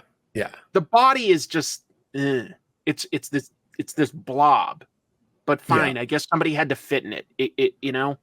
I was going to say, like, with more animatronic stuff going on in the mask and the face, would you be able to actually fit a human inside of that? I mean, I don't know. it worked with the turtles 10 years later. Exactly. But at this point, years. I'm assuming they're shooting this in 85 because it came out in 86. That's fair, but then like they were shooting Turtles in 89. That's only like a difference of like 4 years. Yeah, good point. I think Jim Henson Studios could have done it. I don't think Jim Henson Studios worked on this one. They didn't. Yeah. Yeah. I think that's the difference. I think that's the difference. Yeah. I don't know, man. This movie feels like on set, I feel like there was probably tons of different ideas of what movie they were making. And it feels like even the actors, a lot of the actors, especially Tim Robbins, like he thinks he's everyone in like the most over the top comedy ever. Yes. By the way, folks, so Tim annoying. Robbins' first big role in a movie. I personally find him to be so annoying and obnoxious in this. I hated his character. Yeah, and it's like I said, I feel like everyone was acting in a different type of movie. Like no one was consistent with what they were making. Leah Thompson is treating it like so sincere and trying to like connect with Howard and be empathetic. Jeffrey Jones isn't like as over the top as Tim Robbins, but he definitely is escalating it like to, you know, something. Well, he's funny. He's funny. I'm not going to say anything bad about actually how he plays his role as Dr. Jennings / the Dark Overlord. Yes. But Tim Robbins, like it kind of breaks this movie in a way because Tim Robbins basically plays somehow Leah Thompson's or Beverly's friend who's a scientist, except he's really just sort of more of like an assistant at a museum. And everything out of his mouth is annoying. Anyway, Howard, I was talking to some astrolophysicists, you know, the guys that discovered that Aztecs came from Mars. Well, these guys concluded that you arrived here in a spacecraft millions of years ago and must have remained frozen in ice. Go away. Yeah. It's just his performance is at like an 11. It's like, dude, tone it down. Like what? More like 111, but yeah, it's so a lot. Obnoxious. And when he meets Howard, he tries to talk to him in English, but with like a duck voice, you know, like. Yeah.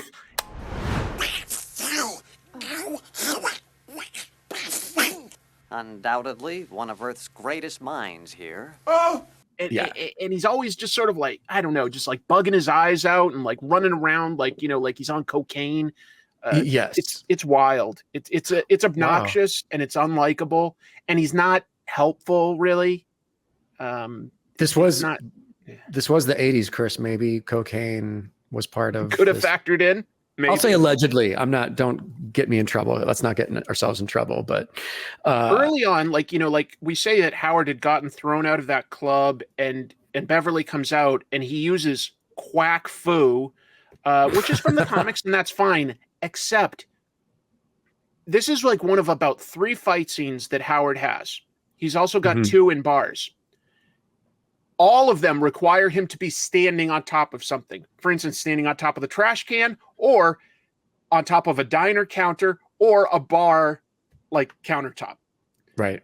Because he's so short and the suit can barely move. So his judo moves are like taking someone's hand and going like this. And the actor has to be like, whoa. Yes. You know, like, just throw themselves. The fight scenes are abysmal in my opinion. I'm sorry. They weren't charming to me at all. They were like, I just saw the mechanics of them going like, how can we make him punch someone when he can only move about this much? Yeah. You know, like he can't like punch across somebody's face. No one laughs at a master of quack fu.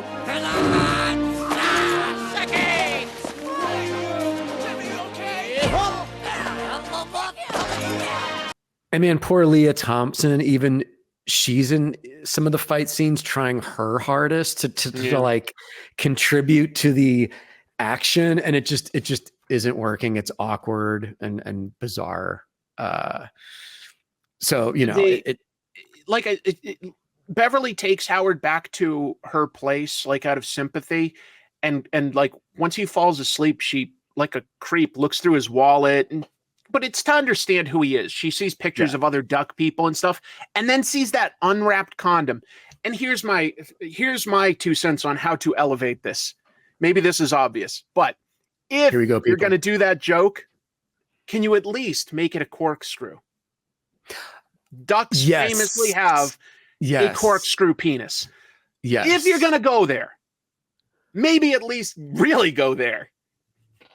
I don't know. And dude, maybe I'm the weirdo.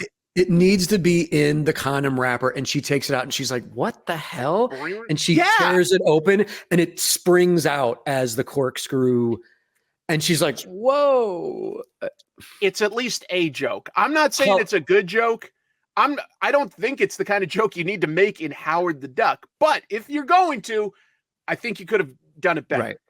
Hollywood, you can call Chris and I. We are available for freelance screenwriting availability. We can doctor your script. We can clean things up for you. We can make jokes about duck condoms. We can make a better duck condom joke. I promise. We're here. That's what we're here for. It took 7 episodes, but this has all been a big commercial. Hollywood, Jim and I want to write good duck condom jokes.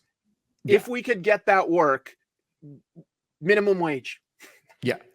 We're ready. I'll draw the packaging for the duck condom wrapper. I'll use my artistic voice to really get this thing off the ground. We're available, people. You know where to find us. Since this is ostensibly a comedy, was there anything in this that you found yourself chuckling at even guiltily? I thought of one very small thing that did make me laugh. I'm curious. Do you remember? Do you have in your notes? Did you laugh? It's okay if you didn't, but did you? Not really. But my only moment of amusement was how strange things get and off the rails when Jeffrey Jones becomes infected and possessed by the demonic spirit, and he just turns into a creepy, crazy person. And I'm like, hey, suddenly I'm kind of interested in what's going on now. Exactly. Jennings, I told you, bird brain, I am not Jennings anymore. I am now one of the dark overlords of the universe. Dark overlord of the universe? That must be quite a responsibility. But you got to tell me what your moment it's small, of... but Beverly initially wants to try to help Howard figure it out. So she's going to take him to that scientist friend of hers, Phil, at the museum. Mm-hmm. And her solution for this is she just puts him in a bag and drags him down the street. Yeah, that's right. And it's like going up the stairs, and he's going like, ow, ow, ow. Yeah. And that's so stupid that I laughed at it. I did laugh at it. Like just dragging this poor guy in a bag down the street.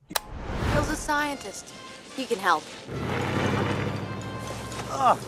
Ow! Howard, this isn't working. Tell me about it. Can I give you a hand with that? No, we're doing... What's in the bag? I'm doing fine, thank you very much. Yes, and she's punched holes in the bag so he can breathe, like you would with I know that's stupid. Or something. I know that's stupid, but it's like if we were being sensible, she could have, I don't know, put him in like, a package that's being delivered and be carrying it on a cart. You know what I'm saying? But she's dragging. And I was like, okay, Beverly is sweet and she's a talented musician. There's nothing that says that she's really a smart person. Right. And so I was kind of like, okay, I kind of like that. I feel guilty that I laughed at it, but I did. I get it. Yeah. Yeah. Phil shows up, and here's me being a nerd. He explains to the audience, and we're like, we're more than 25 minutes into the movie at this point, folks. And he finally explains that how Howard's duck world is different from our human world, as though we needed that explanation. But what he does is he explains evolution wrong. And that always drives me nuts. He goes, on our world, we evolved from apes. On his world, he evolved from ducks. And I go, no, that's not how evolution works. We have apes right now, and we have humans. We both have a common ancestor that would have been called something else. Right. We didn't we didn't go from apes to humans. And I go, that's how you get that into the public consciousness and have people not understand basic science. It just drove me nuts because you didn't need to say that. Right. Through I'm being millions of years with random genetic mutation. And it would have been an interesting Things art change. to show, because they show it like artistically, like drawings of ducks becoming more human. But you could have had something that was like, I don't know, just a weird creature. And somewhere along the way, it looks sort of like a duck, and then eventually it looks like a person. That would have been interesting to me. We get massively sidetracked, and it totally kills the momentum when Howard feels like he can't get home because Phil's useless, and he gets that job we talked about. That's a total dead end. That's a total dead end in the movie that kills things. But then Phil reaches out to a friend who works at a science center of some sort, and that's where we finally meet, like over 30 minutes in, Jeffrey Jones as Dr. Jennings. Dr. Jennings. And Jennings' assistant guy. Jennings. And Chris, don't forget, Jennings and Phil, our introduction to Jennings is them walking into Bev's apartment at night. She forgot to lock the door. And her and Howard are in bed in the infamous scene of them being like, are we going to bone or what? Yeah. And it's like, I was okay. watching that with my wife, and we were going like, oh my God, are they gonna like, because I hadn't seen this all before. I'd seen clips, I'd never seen it. Oh, like, shit. Okay. Okay. Well, like, I'm sorry, buddy. I apologize for. You should. I'm not gonna forgive you for this one.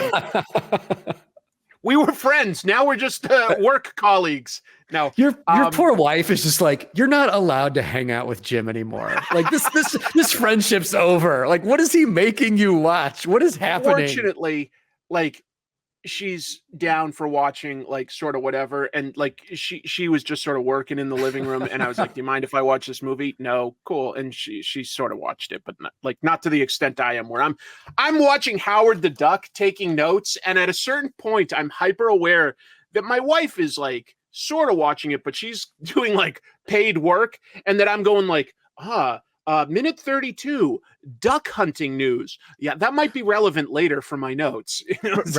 Right. It's so bizarre, man. But also, you have to admit, when Bev walks into the bedroom in that scene and you see that she's just like wearing her, lingerie, and she takes, the robe part off and is crawling into bed. It's kind of like, wait a minute, what is happening now? Are they really, is this going there? Again, who's the movie for? This is PG rated. She's stroking Howard's head. His feathers suddenly go up like an erection. Like, what is the movie? That you could have done a very innocent romance, and we would have bought like that they were attracted to each other on a personality level. As soon as you make it this physical, it gets gross. It gets gross. Yeah, you just don't have to go that far. They could have been like kind of loved each other as just like their personality and as their person. Maybe even, even like a peck on the cheek is fine. As soon as they're like looking at condoms and like, getting into bed together and like kissing under the sheets, I go, nah, that just doesn't feel good. That doesn't feel good at all. Well, also, man, it's like they have to, the filmmakers have to make the decision. Are you making a PG mainstream live action movie, or are you making the comic book? Because in the black and white Howard the Duck magazine, it's fully established that Howard and Bev are lovers. There are scenes of them in bed together.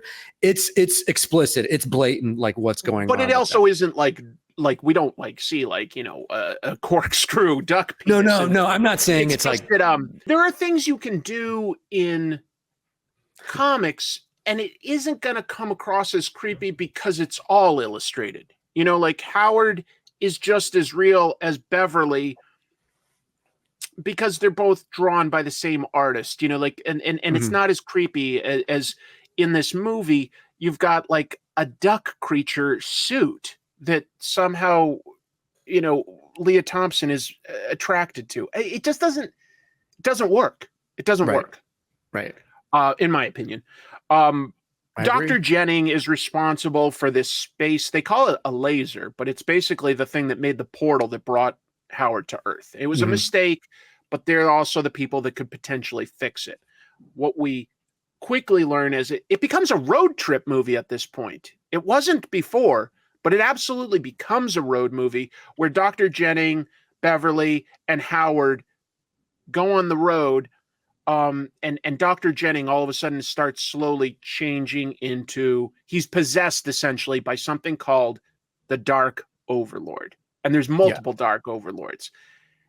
And he slowly gets powers and he gets weirder and weirder looking. You know, his hair goes up and he gets like, you know, veiny, and he talks in a deeper, weird voice. It's funny. It's the best part of the movie.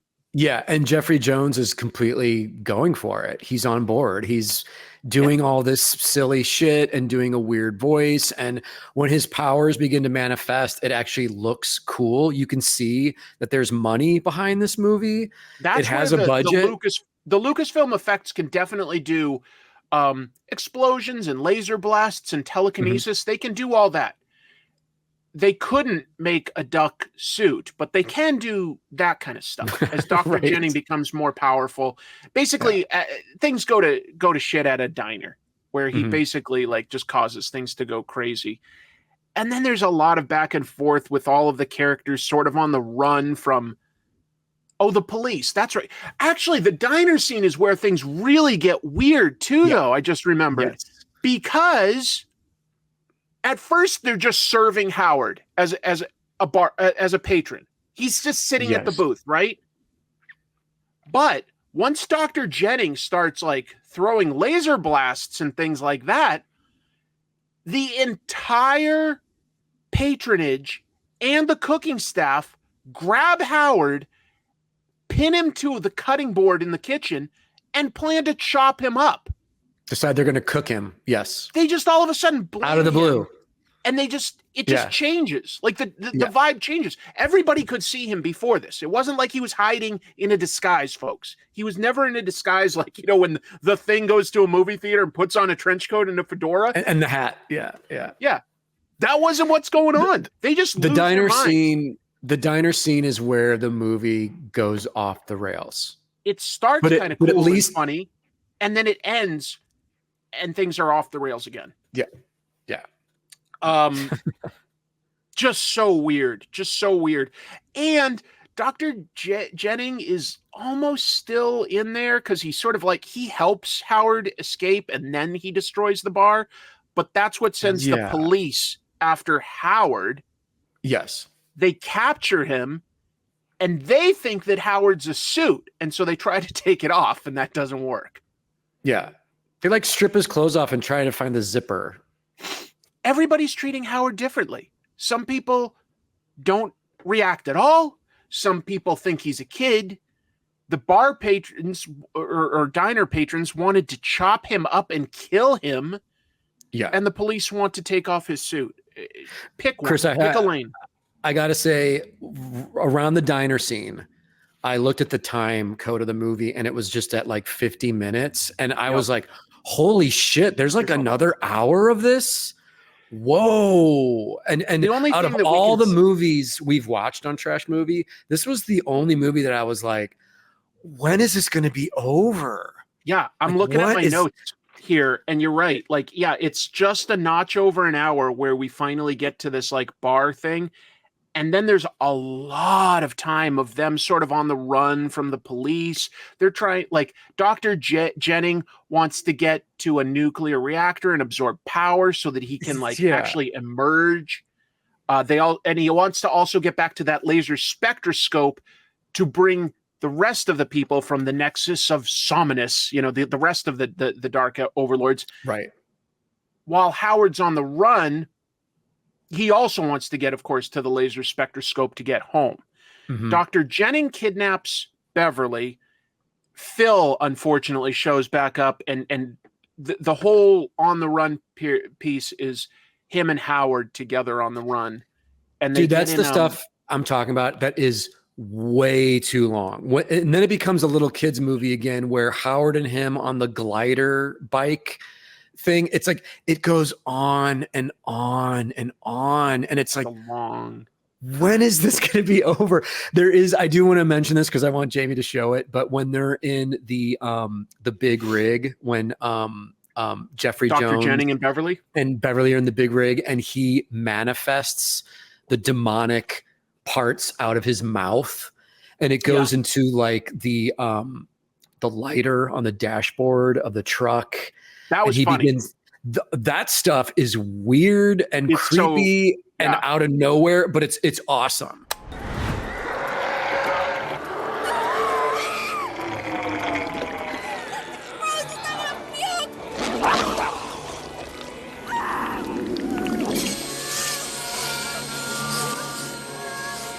And again, it's one of those moments because we like monster stuff.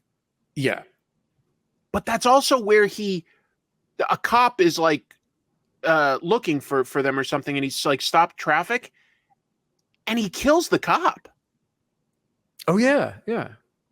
It's not like it's bloody, but it's sort of an innocent bystander just getting obliterated. And you're like, wow, that's kind of dark for where this movie has just been. There are these moments that are dark, like also just like all the people holding the cleavers about to cut Howard into pieces. Like you're like, this seems dark for how goofy the movie is most of the time. Right. Amongst all the weird play duck jokes and everything else, it's like the puns. There's all these puns that are like just like the most gentle comedy, what did I say? Breeders of the Lost Stork. That's like a gentle joke. You're like, here, have a little joke. And then this cop just gets blasted away. Essentially, everybody ends up back at that, science lab that has the big spectroscope. And it's a big fight where somehow Howard has to fight Dr. Jennings, who turns into a kind of cool looking monster, right? I thought that was all right. But again, the suit can't do jack shit. So he drives around in a tiny little go-kart type thing that has a huge laser cannon on it. It's got Cable's laser gun from the X-Force comics. It totally does. That's the kind of thing it looks like. And also, Chris, I'm sorry, while I'm on a roll with nerdy references, I do have to point out that Phil Tippett did the stop motion for the full demon monster at the end of the movie. And, Phil did a bunch of stuff with Star Wars. He did the AT-AT walkers, most famously in Empire Strikes Back. Ridiculously talented guy. So they had money and they had real talent working on this. It's so disorganized and misdirected. I don't know. I know. And like it's not really an exciting conclusion to me. I liked how the Dark Overlords looked in their full form. Yeah. We don't get tons of them, to be honest, but fine. So we've got this big final fight, and the main character does have to make an important decision. Because the rest of the Dark Overlords are being transported here to Earth. They'll destroy Earth. Howard could either destroy the spectroscope and save the world, but he would also be killing any chance he has to get home. Right. It's a decent moral quandary. Of course he does the right thing and then just seems to be totally fine living on Earth and becoming Beverly's manager and playing in the band with them. Yes. He gets a little guitar at the end of the movie and is on stage with Cherry Bomb doing the Howard the Duck. Doing the Howard the Duck theme song, Chris. This is what you've wasted 2 hours of your life to get to this final scene with the theme song. This is what you want, Chris. Come on.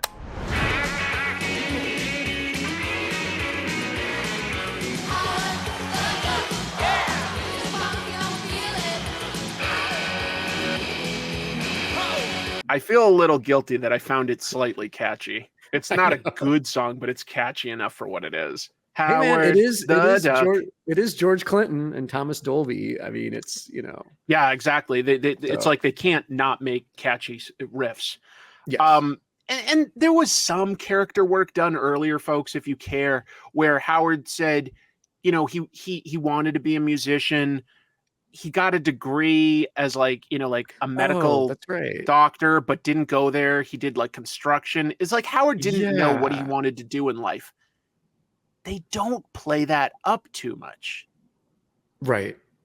That always Right. seemed like it was character work that I thought was being set like, oh, Howard doesn't know what he wants to do in life, but somehow this is all going to teach him. But he kind of seems to just take the path of least resistance at the very end. He's just like, well, I'm stuck here. I'll just help Beverly with her band that already exists. Yeah. And that's that. He liked music, so I guess so. Sure. It's very different than like if he was back on his home planet and his parents are like, we want you to be a doctor. He's like, I don't think I want to be a doctor. I want to be a musician, but I can't make money doing that. So I'll do construction. There seemed like there could have been something there. Or again, look at us script doctoring, right? But what if he had to use some of those skills to beat the Dark Overlord? We're told that he has a medical background, never uses it. He has a construction background. Let's see him put something together or engineer something. No. We're Right. told that he likes music. He sort of plays the guitar at the end. Yeah. But he doesn't beat the bad guy with it or anything. What if he could create a harmonic or something like that? He's like, oh, in Duckworld, we know about this certain note that would create like a distracting harmonic. I can engineer a sonic gun that will distract the big monster. I'm just saying, give him some sort of a skill or ability, something based on what we know about him. It's a whole lot of nothing, man. It's a whole lot of nothing. And like we say, there's a couple entertaining parts, but because it's tonally inconsistent, there's lots of dead, boring parts. Yeah. Getting work is boring. Being on the run is boring. You'd think being on the run would be exciting, but it's sneaking around and just sort of, I don't know, it takes forever. Like once they're in that thing you described, the glider with the bike and the engine, that's like, it feels like they're in the air for 25 fucking minutes. Yes.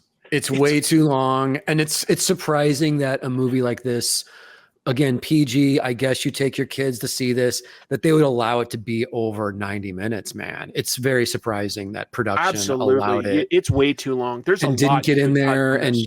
trim the fat and cut it up and actually, because I mean, shit, man, Make Lucas it got funny.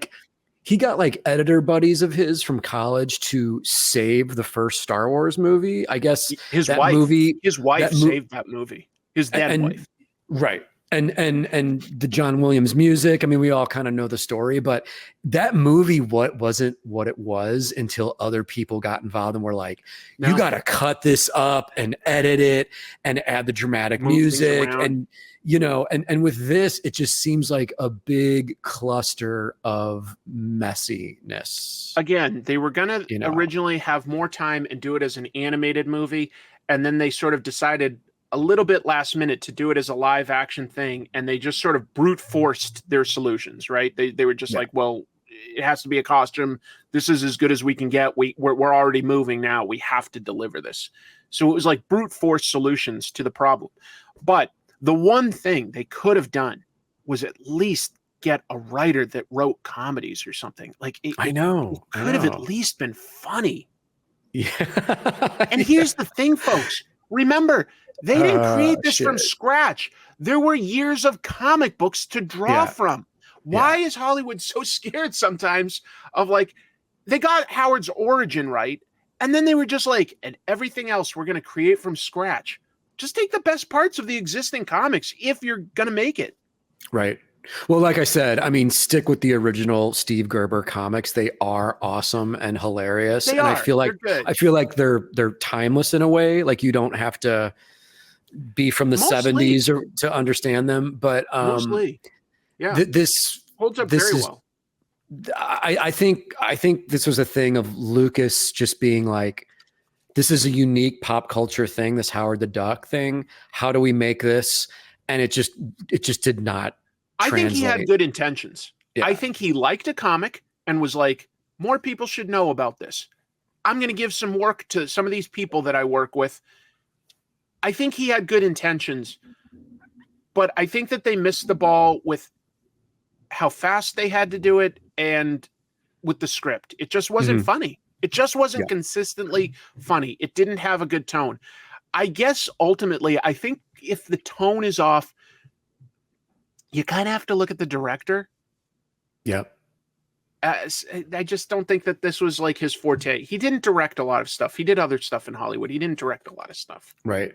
And Chris, the weekend Howard the Duck opened, it was beat by Friday the 13th Part 6, Jason Lives. And Good. of course, Aliens came out the same weekend. It's that's 86 like, Aliens.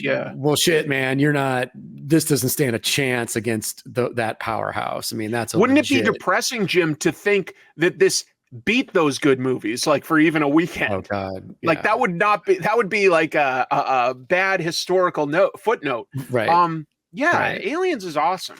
Aliens probably so do you know, was Aliens number 1 or was Friday the 13th? I believe it was. Someone can leave a comment below. Yeah, leave a comment. That's the interaction. I almost want to say it was Friday the 13th, but it might have been. Those movies were huge. There's a reason they make them. Those movies were huge. There's a reason they were making them once a year, pretty much. Especially for schlock horror like that. Like the whole key thing is opening weekend. You get every teenager to go see it. You know. And I love that kind of stuff. I mean, someday maybe we will do like a Friday the 13th instead of like a knockoff or something like that. Who knows? That'd be awesome. You know what else would be fun is like the Hammer horror movies of the 70s. I don't think enough people talk about those. Yeah. Those are badass. But in conclusion with Howard, man, I would say people can avoid this, or if you're, I don't think you need to see it. It's not a recommend. That's why I didn't feel bad at all about spoiling anything in this movie. Yeah. It has a reputation, and you'd think, okay, well, time has passed. Is this worth, analyzing with a fresh set of objective eyes? No, it has a reputation for a reason. It's tonally a mess. It's not funny. It's presented as a comedy. It isn't funny. Yeah. What else can you say? My only thing would be like, if you like to watch stuff while you're drawing, while you're working, you don't have to pay attention. Pop it on and see how long you last with it being on. You might hit that 50-minute mark and be like, dude, fuck this. I'm turning this off. Like, that said, this did inspire me with an idea for at some point. Because you were like 2 comic book movies. I started thinking, what about live action comic book movies from other countries that didn't necessarily do that well? But for instance, from Italy, Danger Diabolic. I love that from movie. Japan, Sonny Chiba starred in a Golgo 13 adaptation. Oh man, I haven't seen that. I need to see that. Could be fun someday. That sounds awesome. Could be fun. Danger Diabolique is incredible. I haven't seen Mario, it yet. Mario Bava. Mario Bava, I do know that. So good. So good. So stylish. Just an idea someday. I like where your head's at, Chris. Did you by any chance watch any footage from the Tubi movie that I came across this week and told you about, or not yet? No, that's on. I'm going to check that out though, Folks, because you've got my curiosity. I came across, like, vanity movies are some of the things that entertain me the most. And by that, I mean movies by guys like Tommy Wiseau with The Room, Neil Breen, all of his movies. And what's that one that you said we should watch someday? Like Bullets and Champagne? And it's also known as Getavin. John Getavin. DeHart. That I want to see. It's terrible. I came across, there's this older guy from Laos named JJ Stomp, and he made a movie called In 3 Dragon. That's all one word. In number 3 Dragon. It's free on Tubi. I started watching it. It's incomprehensible. Just the worst audio I've heard since Birdemic. It just blew my mind. So folks, if you want like a hint of some of the things that where we're looking, someday we'll talk about In 3 Dragon. It is terrible. Sounds right up my alley, buddy. We should talk about positive things. Yeah. Plugs and such. Guys, you can reach me and get all my goodies at jimmafood.com. Instagram, social media is also all under my name. I'm very easy to find. Chris, what have you got for us? Let's see. On this channel, more, weekly comic news and such. On comic tropes, gonna have an episode very soon about pedigree comic collections and the fascinating history behind some of those. Also working on episodes about it just sort of eludes me now, but also I'm working on all sorts of interesting creators across the world. Nice. One thing I think we both wanted to shout out was one of our viewers, a really talented guy named Punker Mike. I love Punker Mike. I met Punker Mike through the Cartoonist Kayfabe family. We met in person last December at Designer Con in Los Angeles. Mike is a super talented artist, sculptor, filmmaker. He's a jack of all trades. Prop maker. You can find this guy at Punker_Mike on Instagram.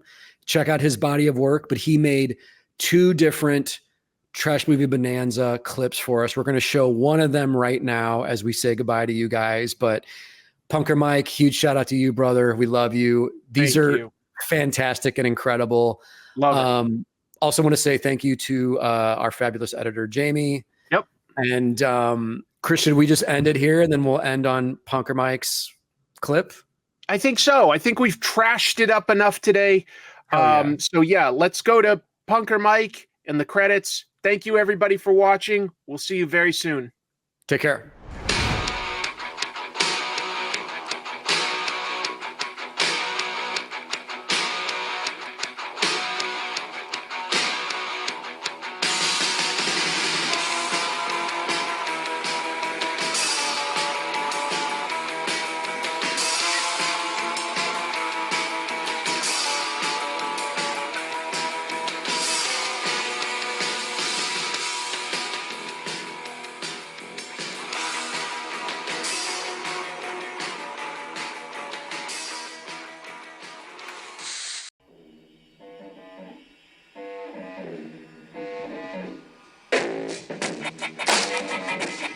Trash Movie Bonanza with your hosts, Jim and Chris.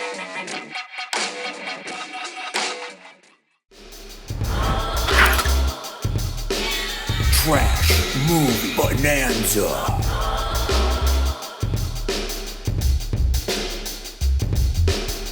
Like and subscribe. Thank you.